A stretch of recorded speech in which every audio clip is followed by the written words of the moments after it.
Bienvenidos al 11º encuentro del ciclo de encuentros virtuales de Medios en la Educación de Diario Los Andes. Muchas gracias por acompañarnos. Este mes de octubre continuamos el eje aprendizaje que nos deja la pandemia y hoy nuestra invitada es Nali Durán con su tema Infancias y Adolescencias en Pandemia, cómo acompañarlas en un contexto cambiante. Les cuento que Nali es licenciada y profesora en Psicología y psicoanalista, especialista en niños y adolescentes, y es directora del Instituto de Formación de la Sociedad Psicoanalítica de Mendoza. Los días viernes 23 y 30 de octubre a las 10 horas en nuestro canal de YouTube podrán verse las sesiones, las sesiones 2 y 3 del 10º encuentro de docentes que emplean las TIC en el aula, organizado junto con la Fundación Tomás Alva Edison, y también en este canal se puede ver los 10 encuentros anteriores con Alejandro Castro Santander, Fernando Bertonati, Cecilia de Rosas, Roxana Galeno, María Fernanda Mazú Poclet, Mariana Maggio, Claudio Pilot, Natalia Vargas Rubilar y Laura Oros, Silvina Juri y Enrique Ruiz Blanco. En el chat también ustedes tienen el enlace de la nota que publicamos de Nali esta semana, y tenemos el chat abierto para que ustedes manifiesten sus inquietudes mientras se desarrolla la intervención de Nali Durán, a quien le damos la bienvenida y le agradecemos muchísimo la gentileza de acompañarnos en este ciclo de encuentros virtuales. Buenas tardes, Nali, ¿cómo estás? Bienvenida. Hola, Alejandro. Muchísimas gracias a vos por invitarme y poder compartir con todos ustedes todo lo que tiene que ver con nuestros niños y adolescentes que sufren hoy esta pandemia. Y bueno, gracias a vos por este programa que has hecho de Medios en la Educación, que me parece que es tan importante para los docentes en general. Y también para los padres, por supuesto. Bueno, vamos a introducirnos en el tema que me parece que es lo más importante que hoy nos convoca. Creo que es innecesario que nos pongamos a hablar en este momento de lo complicado y lo doloroso que estamos atravesando la humanidad entera por esta pandemia terrible que nos atraviesa. Pero lo que sí es necesario, y siempre es necesario, es buscar la manera de sobreponernos a esto. Porque tenemos que mantener la esperanza en las potencialidades que los seres humanos tenemos para poder preservar la vida. ¿Y cómo preservamos la vida? A través de los vínculos, y a través de los vínculos emocionales. Vamos a empezar hablando de nuestros niños, los más pequeñitos, la imagen que el niño va a ir construyendo del mundo y la imagen que sus ojitos van a mirar el mundo va a ser a través de los ojos de sus padres. Entonces, bueno, si los padres están encantados en este mundo que vivimos, ellos van a tener una visión encantadora. Si los padres están decepcionados, ellos van a estar un poco decepcionados. En este momento no tenemos un mundo lleno de oportunidades y de maravillas, pero hay padres que pueden mostrar un mundo catastrófico y hay padres que pueden mostrar este mundo difícil en el que estamos viviendo, que hay una incertidumbre importante, pero que en esa incertidumbre también puede haber una esperanza. En cambio, en una catástrofe no hay esperanza. Y esto sí está marcado por una incertidumbre lo que estamos viviendo.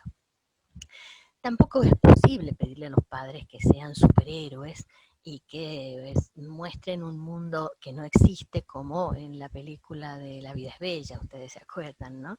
No, eso no, porque creo que transmitir el dolor y la verdad de lo que se está viviendo hace que nuestros niños también se ubiquen en esta realidad. Cada uno de nosotros, en el lugar de trabajo que hemos tenido, tanto en lo familiar como en lo social como en lo educacional, nosotros sabemos que tenemos una red donde nos sostenemos.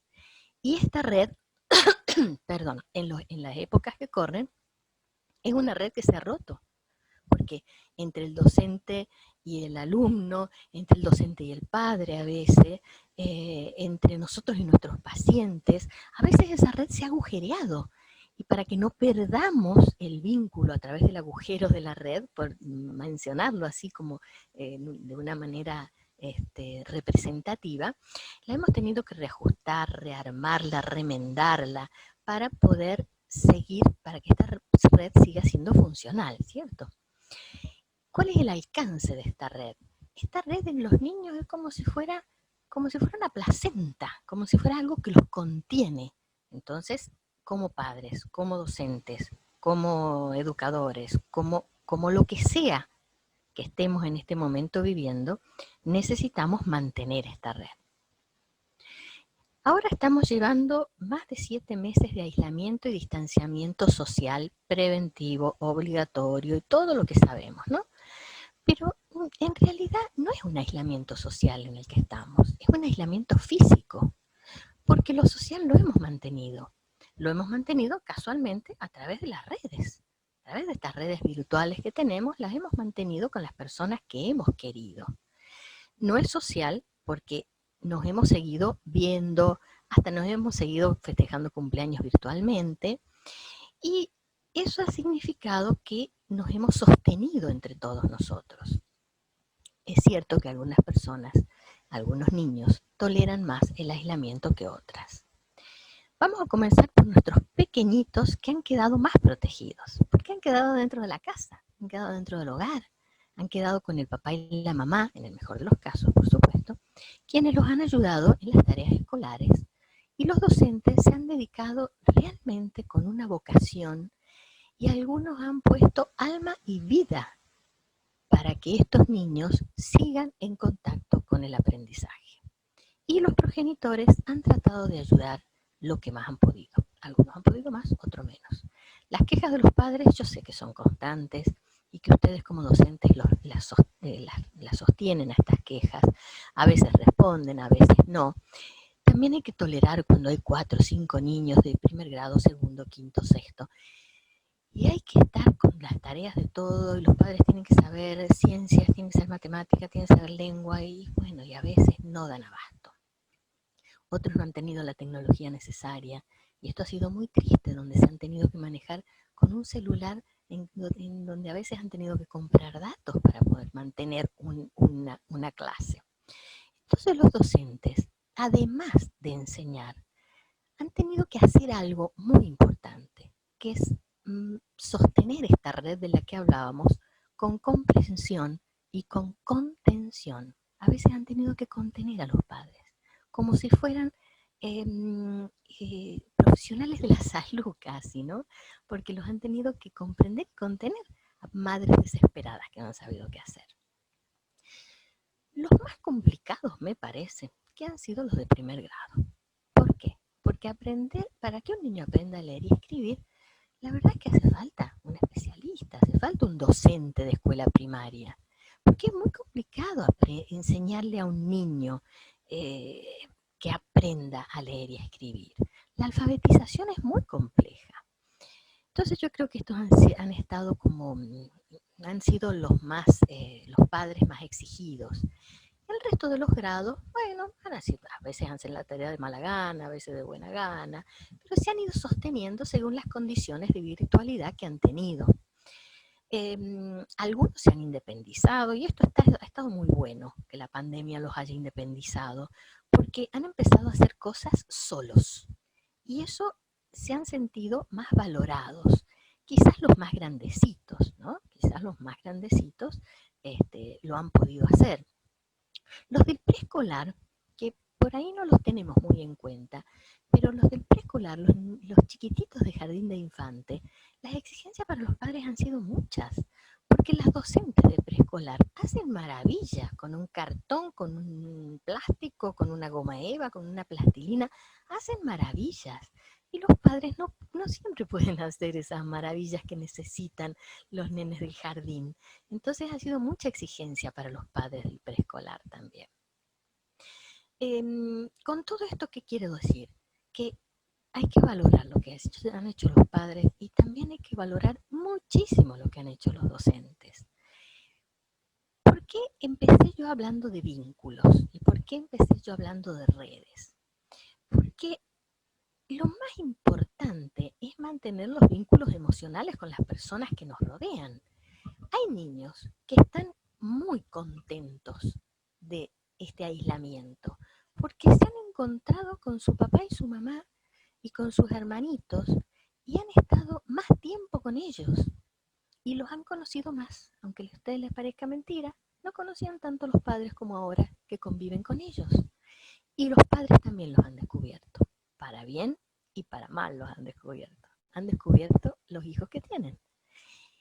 Y por momentos hay discusiones muy duras, muy difíciles, pero como todas las discusiones, acercan y cuando uno discute, se facilita mejor el conocimiento de quién es el otro y de con quién uno está conviviendo. Y esto ha sido un punto importante en los vínculos familiares. Ha sido algo que la pandemia nos ha dejado. Y bueno, si bien es terrible lo del COVID, pero en esto nos ha ayudado a quienes hemos podido mantener los vínculos, ¿no? Cuando vamos entrando ya a otras etapas, que es la adolescencia, antes de entrar a la adolescencia me gustaría hacer como un parar en una estación intermedia, que no todo el mundo le da importancia y que es la pubertad. En la pubertad, las relaciones interpersonales es lo más importante. La pubertad es un puente que une la infancia con la adolescencia, así como la adolescencia es el puente que une la pubertad con la adultez. Este puente que une la infancia con la adolescencia, que es la pubertad, para mí y desde mi punto de vista, son los que han quedado como más desamparados. ¿Por qué? Porque en este momento necesitan salir de la casa, abrirse camino, relacionarse con sus pares. Empiezan un camino que nosotros los psicoanalistas le llamamos de la exogamia. ¿Qué significa? Cortar con los lazos familiares muy estrechos que tienen con su familia de origen y empezar a hacer lazos hacia afuera. Este pasaje empieza más o menos entre los 11 y los 12 años, que nosotros los vemos en los colegios, los vemos en las escuelas, que es más o menos alrededor de los 11, 12 años, en donde se les derrumba esa estructura segura que tenían de esos padres admirados, omnipotentes, omnipresentes. Ahora, esos objetos de amor que tenían pasan a ser no confiables. Entonces empiezan a decir que este no sabe nada, que mi papá no sabe nada, que mi mamá no sabe nada. Empiezan a avergonzarse de los padres. Es la edad de la vergüenza y se avergüenzan de los padres. Y en esta edad necesitan juntarse con los pares. Ahora, ¿cuál es la juntada con los pares? La juntada con los pares no es solo ponernos a charlar, no. La juntada es física con los pares. Es la edad del pavo. ¿Qué hacen en la edad del pavo? Se empujan, hacen las pijamadas y duermen 16 en 3 camas, se amontonan, necesitan el contacto físico con el otro. Y a partir de ese contacto cuerpo a cuerpo se van creando los vínculos, que estos chicos se han quedado en el aire. Por eso los púberes, pienso personalmente, que son los que más están sufriendo, porque han quedado en el aire sin resolución. Algunos hasta en este momento, ya septiembre, octubre, no toleran el aprendizaje, no lo pueden tolerar, no pueden conectarse. Algunos se han adaptado más que otros, porque bueno, quizás porque dependen de situaciones individuales, familiares, sociales, culturales, también económicas, ¿no? Pero todos sienten la necesidad del grupo, todos lo necesitan para compartir, para competir, para identificarse, y a veces los vemos deprimidos, no quieren hacer nada, o los vemos desafiantes, y en realidad tenemos que comprender que están viviendo algo que no terminan de aceptar, no lo terminan de aceptar. Hay una psicoanalista francesa que compara esta etapa de la pubertad con la etapa en la que la langosta cambia el caparazón, porque las langostas cambian los caparazones, las langostas de mar. Dice que el momento en que la langosta cambia el caparazón es el momento en que está más vulnerable. Y acá la pubertad es el momento en que el puber cambia de un lugar de absoluta dependencia a la familia a un lugar que va a transitar y que va a entrar a su primer año, de séptimo grado a primer año, encontrar un mundo distinto. Y la verdad es que están sufriendo mucho porque algunos docentes no comprenden que los púberes tienen problemas con el cuerpo, porque el cuerpo les está cambiando, como la langosta que cambia en la caparazón. Entonces, ¿qué pasa? Por ejemplo, los docentes quieren que estén en la pantalla, que hablen en la pantalla. Tienen vergüenza, les da mucha vergüenza, no quieren, se cansan. O los profesores de gimnasia que quieren que se filmen haciendo gimnasia o haciendo una cosa u otra, o que estén en un Zoom haciendo gimnasia, les da vergüenza que los otros les miren el cuerpo que les está cambiando, que hace 6 meses que lo vieron o 7 meses por última vez y hoy son otros, que ni ellos se reconocen y no pueden mostrarse. Todas estas cosas las están sufriendo mucho estos chicos, algunos se adaptan más que otros. Por otro lado, y como si fuera una contradicción con esto que estoy diciendo, se creen poderosos. No entienden que tienen que aceptar los límites que la realidad les impone. No lo entienden, son desafiantes, aún con el virus. Yo he escuchado a algunos decir que ellos se quieren contagiar porque es épico contagiarse del COVID-19, porque entonces cuando ellos tengan nietos les van a contar. Pero claro, no tienen en cuenta las consecuencias que el virus le puede traer, por supuesto. ¿Pero por qué? Porque no tienen noción de futuro. Tienen 11, 12, 13. No tienen la noción de futuro. La vida es hoy. Y todo lo pueden. Esta omnipotencia, omnisciencia que tienen, es defensiva. Por eso es que se meten en las pantallas y uno los ve a veces amaneciéndose a las 6, 7 de la mañana, agotados, pero tenemos que entender que es la única posibilidad que tienen de conectarse con los amigos, porque es la posibilidad que tienen de estar con los amigos que los necesitan con desesperación. Y en este horario tienen mejor velocidad de internet, entonces es donde mejor juegan. Y los juegos en red han pasado a ser la salida exogámica. O sea, no tienen la juntada para amucharse en una pijamada.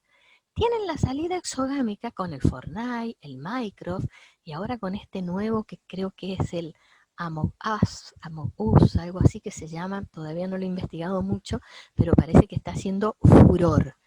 También tienen los cumpleaños, las juntadas que hacen. Entonces, algo que antes eran nuestros enemigos para los niños, que eran las pantallas, poca pantalla, basta de pantalla, ahora de alguna manera, poniendo límites por supuesto, tienen algo de aliadas en esta exogamia que estos niños tienen que necesitan. Por supuesto, nos vamos a plantear algo. ¿Qué pasa si esta inmersión total a la virtualidad en la mente de un niño de 11, 12, 13 años? Yo tengo mis dudas, no lo sé, no sé qué va a pasar. ¿Por qué? Porque no podemos como definir qué va a pasar mientras estamos historizando algo. Nosotros ahora estamos transcurriendo una historia, entonces no sabemos qué va a pasar en 4, 5, 6 años con estos niños que tienen una inmersión al 100% en la virtualidad. No lo sabemos y tendremos que tolerar esta incertidumbre también, ¿no? Ahora bien, vamos a pasar a la otra etapa de la cual nos vamos a ocupar y que es conflictiva también, que es la de los adolescentes. Pero a mi entender los adolescentes ya se posicionan de manera diferente. Ya tienen otra organización frente a esta pandemia.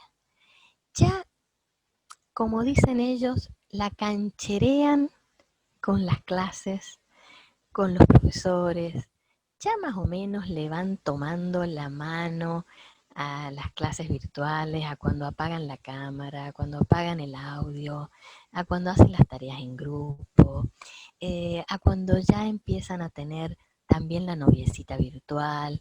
Entonces ya afrontan la pandemia de otra manera, diferente a la de los púberes. Los adolescentes, en este proceso identitario, formamos parte todos de este proceso identitario. Los padres, los familiares más cercanos, los docentes y los ídolos. Hoy, que son los raperos, los influencers y los youtubers, van configurando 3 tipos de vínculos. Uno con el espacio, otro con el tiempo y otro con lo social. Entonces los adolescentes tienen, el primero, el espacio tiene que ver con el cuerpo, que ya es el cuerpo con el que van a afrontar la vida, ya esa transformación terrible de la pubertad se va estabilizando. El tiempo lo van viendo con las personas que lo rodean, y con la continuidad que va a ir teniendo su cuerpo. Y el tercero con la integración social, que yo creo que la van logrando más estos adolescentes que los púberes. Ahora, ¿qué significan estos 3 tipos de vínculo, por ejemplo? Los docentes son las figuras que ellos más cuestionan después de los padres. Piensan que no los necesitan, que el conocimiento se adquiere sin ayuda y sin esfuerzo, que todo lo pueden conseguir por azar y sin trabajo. Es verdad que esta visión está facilitada por la tecnología, que les muestra que lo importante es saber dónde buscar y no memorizar. Y en eso tienen algo de razón, porque ellos dicen, para eso están las máquinas, para eso enséñenme dónde busco. Algo de razón tienen. El problema es que también tienen que aprender a razonar, ¿no? En algún sentido, nuestro sistema educativo, con esta velocidad de cambios que hemos vivido, se ha quedado un poco en el tiempo y no ha podido seguir estos cambios epocales, que son los que los adolescentes nos están requiriendo. Esto los enoja, porque siente que pierden el tiempo al memorizar, al hacer una tarea repetitiva, escolástica, pero contrariamente a esto, y también muestra una incoherencia como la mostré en los púberes, se vio que usan la tecnología para divertirse, que les costó mucho usar la tecnología para algo serio. Esta es una de las contradicciones y una de las tantísimas contradicciones que tienen los adolescentes, como también nosotros los hemos tenido cuando hemos sido adolescentes. Los docentes tienen un rol muy importante entre los adolescentes, porque ellos también son objetos identificatorios, que los adolescentes incorporan para copiar. Cuando algo les llega y les gusta de un profesor, ellos mismos dicen, este profe es un copado. Cuando dicen esto es porque algo les llegó y eso lo van a incorporar. Pero ¿qué necesitan ver de ese profe copado? Necesitan ver que es una persona, ¿cómo decir?, actualizada. La necesitan ver no hablando el lenguaje adolescente, no haciéndose el adolescente, sino actualizada. O sea que los comprenda y comprenda esta actualidad, pero que se diferencie de ellos, porque no les gusta que se hagan los adolescentes. Obviamente tenemos que observar más profundamente esto que les pasa a los adolescentes y que es que esta arrogancia y esta rebeldía encubre muchas veces el desamparo y el desvalimiento.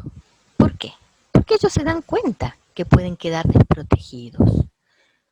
Se dan cuenta que se pueden quedar muy como en banda, como dicen ellos, y esto a veces los pone aún más rebelde en relación con los padres. Entonces buscan los grupos porque se creen que los grupos son los únicos que lo van a entender, o si no se aíslan. Y cuando se aíslan se han enfrentado con las dificultades. Y acá algunos han pedido ayuda, por suerte. Han pedido ayuda frente al dolor psíquico que han tenido, porque han tenido muchos trastornos somáticos. Han tenido muchas enfermedades somáticas los adolescentes en esta pandemia y otras psicológicas, porque tienen miedo, porque el exceso de ansiedad les ha generado una sensación de desamparo y cuando no son mirados aparecen las patologías. Entre todo lo que hemos dicho de los adolescentes, que los hemos criticado un poco, también tenemos que rescatar cosas muy importantes que tienen. Tienen una preocupación por la ética, por el bienestar de sus pares.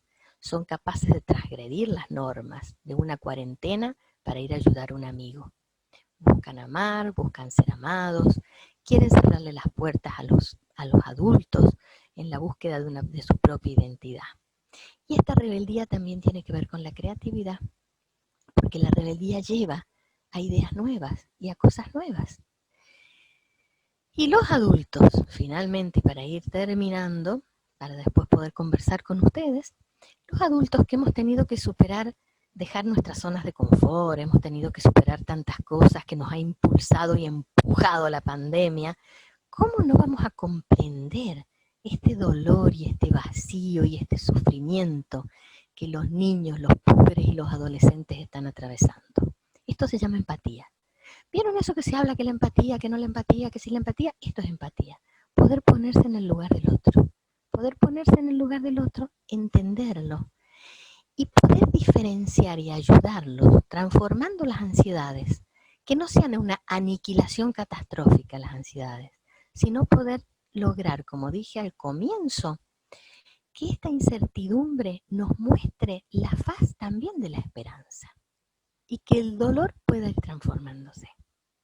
Bueno, voy a dejar acá porque ya he hablado como media hora y no quiero cansarlos. Y sí No, me para nada, gustaría Nali, por conversar favor. con ustedes. No, bueno, Nali, muchísimas gracias por tu intervención, muy interesante. Tu mirada es como psicoanalista que sos. Algo que quería consultarte mientras hay algunas preguntas que ya van surgiendo desde el chat, es, bueno, pasaron ya 7 meses y una de las primeras palabras que aparecieron allá cuando la pandemia comenzó fue la fatiga, ¿no? La fatiga frente a las pantallas, cuando no se hace algo exclusivamente que vincule la tecnología con el entretenimiento, sino con el trabajo, ¿no? Y se habló de la fatiga y eso cómo ha ido impactando a lo largo de ya 7 meses en lo que es relación al interior de cada familia y también dentro de las instituciones y de los docentes con los chicos, porque es una realidad, ha habido una fatiga que digamos, si bien la tecnología lo resolvió como territorio, también está lo otro, ¿no? Todo lo que acarreó esta pandemia en tanto déficit para no tener al no tener la presencialidad como puente, ¿no? ¿Cuál es tu mirada en relación con esto? A ver, la fatiga, estamos todos un poco fatigados y cansados de esto y cuando vemos que nos queda todavía un largo camino por recorrer, creo que algunos van entrando en una especie de desesperanza que me parece que como adultos no nos la tenemos que permitir porque tenemos que sostener en esta red que decíamos recién a los más jóvenes y a los más desvalidos y a los más indefensos. La fatiga, cuando daña los vínculos o cuando genera una especie de hartazgo y esto lleva a la discusión y la discusión lleva a la pelea y la pelea lleva a la agresión y la agresión lleva a la violencia y se rompe esta red de contención. Esto se da en general cuando las personalidades son más frágiles. En la medida que hay una personalidad más fuerte y en la medida en que hay padres más tolerantes y en la medida en que hay una mirada más esperanzadora en este mundo que vivimos, la fatiga se puede sobrellevar un poco mejor. O sea, podemos tener días más cansados, días menos cansados, días que por ahí se nos escapa un grito, un enojo, hasta un maltrato, pero días en los que nos recomponemos. El problema es cuando esto se cronifica. Cuando ya se cronifica la pelea y esto desencadena en la violencia, entonces sí es cuando la fatiga dañó un vínculo. Pero un buen vínculo de antes de la pandemia no se va a dañar, a destruirse durante la pandemia. Tiene que haber sido un vínculo que estaba algo resquebrajado, algo dañado, algo pasó ahí para que se cronifique de alguna manera la agresión y la fatiga. Si no, uno se repone con el cariño hacia el otro, se repone con el amor, se repone con la empatía, se repone teniendo en cuenta que los más débiles, que son los niños, los pobres y los adolescentes, están dependiendo de nosotros. Entonces uno se va reponiendo, pero tiene que ver con la fortaleza de cada uno, me parece. Bien, coincido y sobre todo esto de que como que la pandemia llevó a que el escenario todo sea la casa. La casa sea el gran escenario donde antes desplegábamos distintas actividades, ¿no? Te acerco a algunos aportes desde el chat. Cristina nos dice, los más afectados son los estudiantes del último año de primaria y secundaria. Soledad nos dice, hay que acompañar, ser sostén de esas variaciones de sentimientos que los acechan, que recién lo habías explicado vos. Bueno, aparte de felicitarte, excelente tu intervención. Enrique nos dice, quisiera preguntar, si la vergüenza de mostrar el cuerpo en video, que a veces se pide, en educación física, por ejemplo, no es la misma que se da también en el edificio escolar en forma presencial. Sandra dice, tengo una hija de 18 años que es factor de riesgo, casi no ha salido en estos meses, me preocupa que esté todo el día acostada durmiendo o jugando hasta altas horas. Soledad dice, la vergüenza creo que pasa por sentirse observado, sentir la mirada puesta en uno, en cambio, en la multitud de una clase presencial se pasa desapercibido. Claro, todo esto son el mosaico de lo que ha venido diciendo que se va manifestando en los territorios de cada uno, ¿no? Está buenísimo. Está muy bueno. Quería agregar alguna cosita más de lo anterior, cuando dijiste de todo está en la casa, todo se hace en la casa, todos los espacios, y la fatiga de los espacios, y el aburrimiento, y acá esto tiene que ver con lo anterior y después pasamos al cuerpo y todo eso. Me parece que la creatividad ayuda mucho, y la tolerancia, ¿no? Porque lo que antes era el dormitorio, ahora es el dormitorio, el aula, la juntada con los amigos. Lo que antes era la cocina, ahora es la cocina, la mamá con uno de primer grado, segundo grado, tercer grado, cuarto grado, todo ahí junto. La creatividad de poder darle a cada espacio alguna cosa nueva, alguna cosa que estimule a que sea ese espacio, y la flexibilidad en la mente. Porque si uno se queda rígido, aquí esta es la cocina, y esta es la cocina, y esta es la cocina, y acá no se hace nada más que cocinar, no pueden tener esa flexibilidad de decir, bueno, no, ahora están los cuadernos, y ahora sos la seño, ¿qué vas a hacer? Esa flexibilidad nos ayuda. También para el hartazgo, ¿no? La flexibilidad y la creatividad mental. Bueno, con respecto al cuerpo, que parece que lo del cuerpo ha impactado bastante. No es lo mismo. No es lo mismo que hagan una juntada, por ejemplo, las chicas de 12, 13, se juntan a la noche, y se juntan, 4, 5, 6, 7. ¿A qué se juntan? Se juntan, se llevan el pancho, la hamburguesa, la Coca-Cola, la papa frita, se llevan todo frente a la pantalla. Y están requete pintadas y requete producidas como si se fueran un cumpleaños 15, repintadas y reproducidas. Y se muestran en la pantalla, y se muestran lo que tienen puesto, y se muestran cómo se han pintado, pero es un grupo de amigas que se están mostrando entre ellas, y les gusta mostrarse, porque es el equivalente a la juntada, a la pijamada. Entonces les gusta juntarse.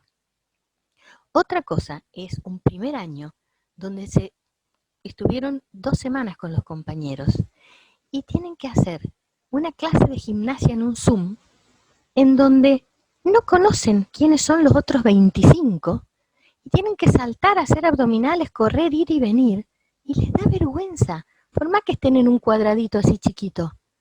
Ellos se sienten en toda la pantalla. El cuerpo es conflictivo en esa edad. El cuerpo es conflictivo. Entonces, aún en el Zoom, en clase, cuando tienen que hablar y los profesores les preguntan, es conflictivo hasta hablar para ellos, porque el cuerpo en sí les genera el conflicto. No con los amigos, sino con los compañeros que no conocen. Entonces no es lo mismo, es totalmente distinto. ¿Mm? Y esto que decía alguno de ustedes, que bueno, ¿por qué no es lo mismo en la pantalla que cuando están presencial e hicieron, qué sé yo, los abdominales, y los hicieron a los abdominales en la cancha de vóley del colegio? Porque en la cancha de vóley del colegio, cuando están haciendo los abdominales, eh, ellos saben que están todos haciendo los abdominales y mirando para arriba o mirando para otro lado o haciéndose no sé qué cosa, pero ellos no saben qué está haciendo el otro en la pantalla y se lo están mirando a ellos y se sienten que todos los miran a ellos. Entonces es distinta la pantalla que la presencialidad. Nos está faltando varios sentidos. En la pantalla tenemos el oído y tenemos la vista. No tenemos el tacto, no tenemos el olfato, no tenemos la senestesia, la kinestesia, no tenemos todo eso que nos falta. ¿Mm? Y ellos se sienten como perseguidos, entre comillas, en el sentido de que se sienten observados más en la pantalla que en la presencialidad. Porque la pantalla da la sensación de que uno es un actor, una actriz. No en el patio del colegio, que son un montón juntos de ahí amuchados y tirados en el suelo haciendo abdominales. En cambio en la pantalla uno se siente un actor, un poco una actriz. No sé si contesto en parte, no sé si me quedó alguna en el camino por contestar. Sí, coincido con lo que decís, que esto de tener que hablar frente de una pantalla es todo un entrenamiento. Y es tomar unas estrategias que usan los mismos medios de comunicación. Es decir, si yo tengo que hablar ahora mirándote a vos para que vos veas como que yo te mira, yo en realidad estoy mirando a la cámara, y si no estoy mirando a la pantalla, que me vuelvo a mirar a mí mismo. Esos son mecanismos que a veces, si uno no los hace consciente, nos pierden un poco en relación con lo que es vincularse a través de la propia imagen proyectada, porque no es nuestra, no somos nosotros, como decimos, hay otros sentidos que están ausentes. Claro. Una pregunta que surge de Claudia acá y que ha circulado mucho por los medios, y quisiera saber tu opinión en realidad con esto de, ella dice que tiene adolescentes con miedo a salir de la casa solos, lo que se llama el síndrome de la cabaña. Yo lo he sentido por ahí, ha salido publicado en varios medios. ¿Qué opinas en relación con eso? ¿Qué es esto de quedarse tan cómodo dentro de la casa que después no se quiere salir? Primero por el miedo de la posible transmisión, pero también por una especie de fobia que se puede generar por el hecho de quedarse tanto tiempo encerrado, a pesar de estar cómodo, digamos. Esta cuestión de esta especie de agorafobia. Creo que se llama agorafobia el tema Sí. de las multitudes, ¿no? Sí, se está dando esto, se está dando las dos cosas. Se está dando que tengo que salir sí o sí, se escapan por la ventana y se van en la bicicleta, y evitan los controles y se juntan en el parque. Eso se da así lo hacen, lo hacen. O si uno de los amigos está mal, hacen lo imposible por ir a verlo. Esto se está dando. Pero también está esto que dice Claudia, que no sabía que le habían puesto el nombre de síndrome de la cabaña. Pareciera, sí, hay muchos adolescentes que empezaron con el temor al contagio. Entonces, bueno, no salieron por el temor al contagio. Y esto los fue llevando a una situación de estar cada vez más encerrados, y entonces ahora no quieren ni siquiera salir, qué sé yo, a caminar los días permitidos alrededor de la casa o alrededor por el barrio, o ir al supermercado, o qué sé yo, o hacer una compra. No quieren salir ni con barbijo. Esto habla de alguna personalidad con ciertas ansiedades previas. Esas ansiedades que vos le decías agarofóbicas o claustrofóbicas Los que tenían ansiedades claustrofóbicas la pasaron muy mal, y los que tienen ansiedades agorafóbicas ahora no están queriendo salir. Pero tiene que haber una predisposición previa, porque también se está dando que estos mismos chicos, cuando van evolucionando a situaciones más graves aún, empiezan a tener las llamadas crisis de pánico. Las crisis de pánico, y entonces dentro de la casa ya no quieren estar solos, quieren estar acompañados, quieren dormir con los padres, aún siendo grandes, adolescentes, 16, 17 años. Entonces cada vez va poniéndose peor la situación, pero son chicos que tienen alguna predisposición previa. Si no el adolescente que va evolucionando en su adolescencia, quiere transgredir y salir. Este otro que se queda en el síndrome de la cabaña, como la están llamando, tiene algo previo, algún miedo que se ha ido, que ha tenido como una semillita previa, y acá ha germinado y entonces ha florecido como no hubiera pasado en otro momento de la vida, de la humanidad, ¿cierto? A los adultos también le ha pasado, que Sí, de repente, los adultos de todas también. maneras lo que va a suceder, digo, no haciendo ni futurología ni nada, pero que una vez que esto ya pase, va a haber un costo, ustedes los psicólogos le llaman el postraumático, pero va a haber un costo por volver a esa nueva normalidad que tanto se dice, que me parece que Sí. mucho más que la nueva normalidad, es decir, es volver a revincular con una forma que, bueno, ya lleva 7 meses que no es la que era. Así es. Y además no sabemos cómo vamos a salir. Primero no sabemos cuándo. Y además no sabemos cómo vamos a salir. Y si vamos a volver a lo mismo de antes, o vamos a volver a algo modificado. Porque ya no vamos a ser los mismos. Esto nos atravesó y no vamos a ser los mismos. Ninguno de nosotros va a ser los mismos. A no ser los que negaron esta realidad. Y entonces, bueno, quizás no les hizo mella, les resbaló, y quizás van a ser los mismos, pero no sé tampoco, porque la negación también hasta ahí nomás funciona. Bueno, Nali, todos te saludan y que ha sido muy clara, excelente tu exposición, te agradecemos mucho el tiempo que nos has acompañado en este ciclo de encuentros virtuales, en las que, bueno, son importantes los docentes y también son importantes los destinatarios, los chicos, por eso hemos puesto el énfasis ahora en la infancia y la adolescencia y qué hacer con nuestro rol adulto en estas cuestiones de acompañamiento. Te agradecemos muchísimo tu Bueno, tiempo y bueno, y te invitaremos en otro momento para seguir conversando sobre estos temas que son verdaderamente apasionantes y sobre todo algo que tenemos que seguir pensando, ¿no? Esto todavía no ha terminado y la adaptación es casi continua, ¿no? Es casi diaria, es permanente. es permanente. Y esta es la idea así como que quiero dejarles. Cuando uno vive estos momentos,